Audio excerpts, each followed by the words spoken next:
Hello guys, once again welcome back to my channel Excite Learning Academy. I hope you all people are doing well. So let's start today's topic. Today's topic is related to the last video. Last video was about the gravity and Kepler's law of motion. Now we study the further topic, that is Newton's law of gravitation. So let's start. Newton's law of gravitation.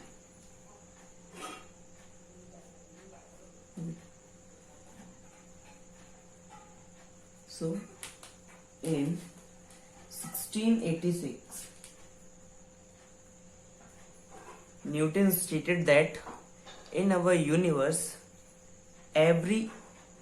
each particle of any matter attracts other particles.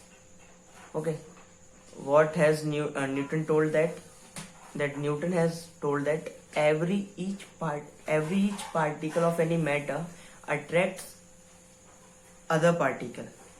This universal attraction force is called gravitation. Okay, and Newton gave a law about that attraction. Then according to that law,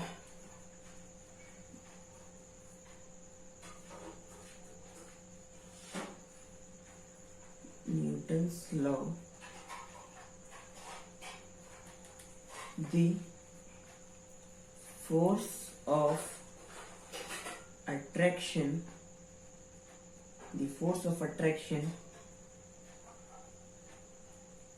between any two particles is directly proportional to the product of their masses and inversely proportional to the square of the distance between them, and that force acts along the line joining that particles. Means there are two masses m1 and m2. Okay, they are aparted by the distance r. Okay, so the force act along this line. Okay, so according to the law,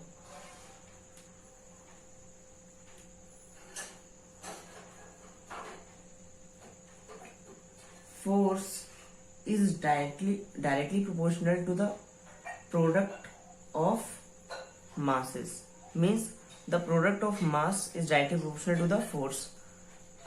Here we have our first equation, and force is inversely proportional to the square of the distance between them. Here we have our second equation. When we combine our both equation, we will have, then F is directly proportional to the product of masses and inversely proportional to the square of the distance between them. Okay, means as the masses of the bodies increases, so the forces between them also increases. But as the distance between the particles or bodies increases, the force decreases.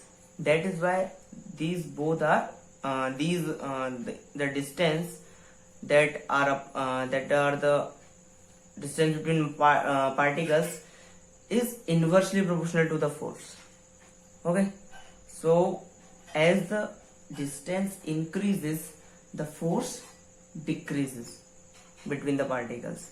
Okay, and as the masses of the bodies increases, force also increases. Okay, so when we solve this proportional sign, we will have a constant.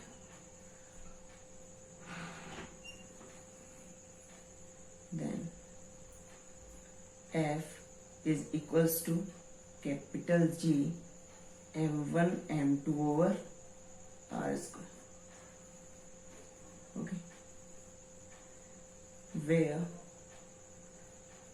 G is constant of proportionality.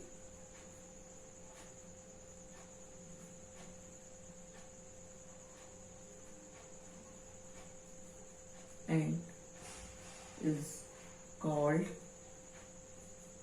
Newton's gravitational constant.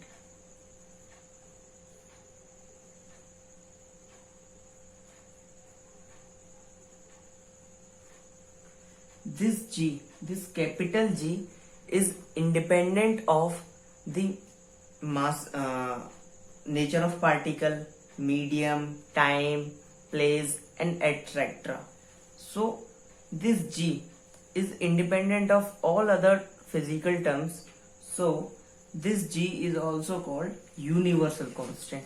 Okay, this G is also called universal constant, as it is independent of all physical quantities. Universal constant. Okay, so if we have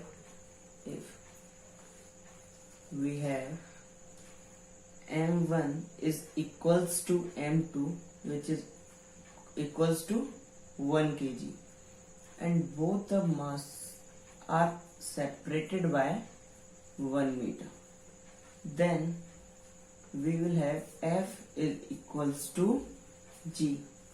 Then the value of G is equal in the magnitude of the force when the masses of the particles is unit and the both the particles are aparted by also a unit distance.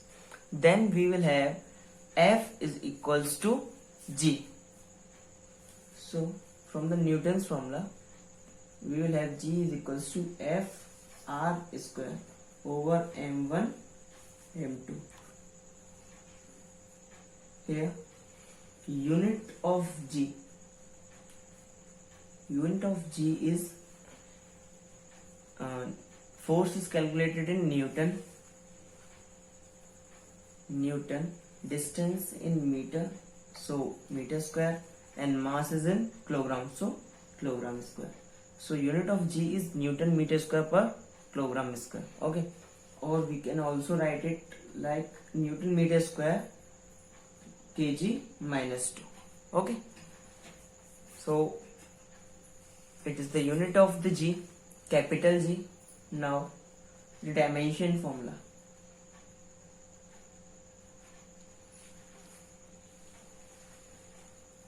It is also important because it is also asked in many exams, even in your school exams. Okay, so the dimensional formula of G is, the dimensional formula of force is mLT minus 2, and R is the distance, and we will have for distance L, and for masses there is M, and there are two masses, then we will have M2. So when we resolve it, we will have M minus 1 L3 T minus 2.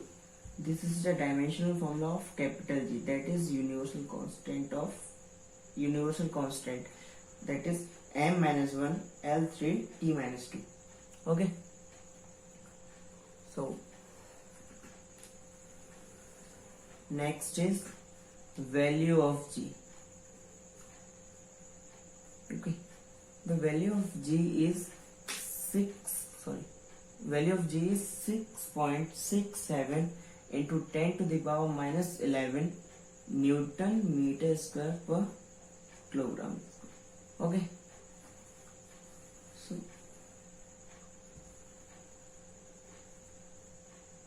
when we have the masses of the bodies is 1 kg and both are separated by 1 meter, then this much amount of force acts between these two particles. This force is very small, so in our real life we can't experience this force. Okay, as the masses of the body increases, and so we started feeling this force. Due to this force, all the planets are revolving around the sun. Okay, because this force attracts the planets towards the sun, but due to the due to the revolving, they don't fall to the sun. Okay, so they keep rotating like that.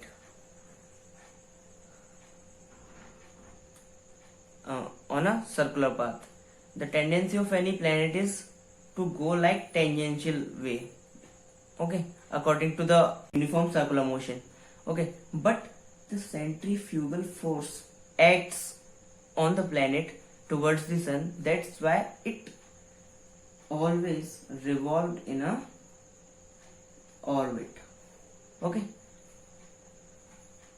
so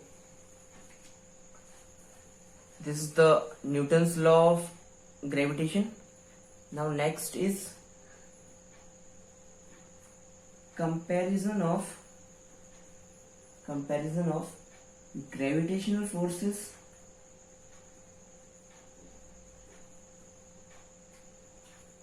and electrical forces. Okay, so according to the gravitational law of Newton, we will have F G is equals to G m1 m2 over r square, and according to the Coulomb's law, F E is 1 upon 4 pi epsilon 0 q1 q2 over r square. Okay, so let's take for the electron. Mass of electron is 9.1 into 10 to the power minus 31 kg, and charge on electron is 1.6 into 10 to the power minus 19 coulomb. Okay, then Fg is, what's the value of capital G is 6.67 to 10 to the power minus 11 into for both electron the masses are same, then 9.1 into 10 to the power minus 31 square, and distance is r square. Okay, and Fe is the value of 1 upon 4 pi epsilon naught is 9 to 10 to the power 9. Okay, and the charges is 1.6 into 10 to the power minus 19 over r square. Okay, so here we solve it, and we will have Fg is approximately 5 into 10 to the power minus 71 over r square, and Fe is approximately 2 into 10 to the power minus 28 over r square. Okay, so when we compare it, we will have then Fg over Fe is approximately,